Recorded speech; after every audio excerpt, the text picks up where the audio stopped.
Tagal mo na nagbubuhat, ganun pa din katawan mo, kapayason. Sigurado ka? Ganun pa din yung katawan ko. Ganito ako kapayat dati, oh. Start ako nagbuhat is 2016. Tapos, ang ginagawa ko lang nun is body weight lang. Pero, home workout ko is 5 years na. Itong nung pandemic ako nag-start na nagbuhat dito sa bahay. Tapos, ayun, nung pa lang, ang dami ko pang ginamit na na supplements or kung anong pampataba. So ang goal ko lang dati is tumaba lang. So gumamit pa nga ako ng ganyan, Apiton. Ilang bili akong lata niyan. Siguro nakatatlo ata ako niyan, eh. Pero wala din, hindi rin ako tumaba. So bumili pa nga ako ng madaming supplements nga nun kung ano-ano binibili ko, eh. Bumili ako ng mga mask, ganun. Pero yun nga, nasasayang lang yung pera ko kasi akala ko dati pagka bumili ka ng supplements, ayun, lalaki na kaagad yung katawan mo, tataba ka na, ganun. Pero mali pala yun. Ito nga yung mga binili ko, oh. Ang dami kong binibili. Mga ganyan, mga mask, tapos mga whey.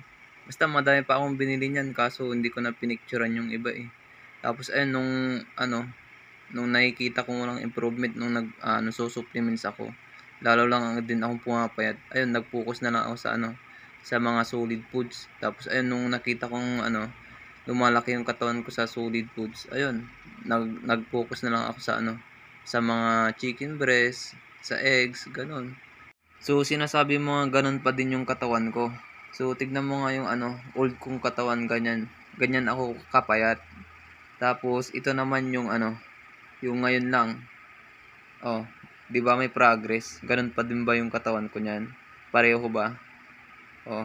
Tapos ito yung katawan ko nung nag-home workout pa ako. So dati is madami akong pimples sa mukha, dito sa dibdib, sa likod, ganyan, oh. Tapos nung nag-start ako nagbuhat, yun konti-konti nawawala yan. Lalo na nung nung hindi na ako nag-supplements kasi nung nag-supplements ako is may tumutubo pa rin. Kasi hindi nga ako hiyang dun sa mga whey, eh. Pa yun. Tas nung nakita kong hindi din ako lumalaki. Kailangan pala pagka nag-supplements ka, kailangan sabayan mo ng solid foods. Pero ayun nga, hindi kaya ng budget kaya nag-focus na lang ako sa solid foods. Tignan mo naman yung mukha ko. Oh. Nawala na yung pimples ko. Yun lang is nandyan pa rin yung mga tigidig. Yan, oh.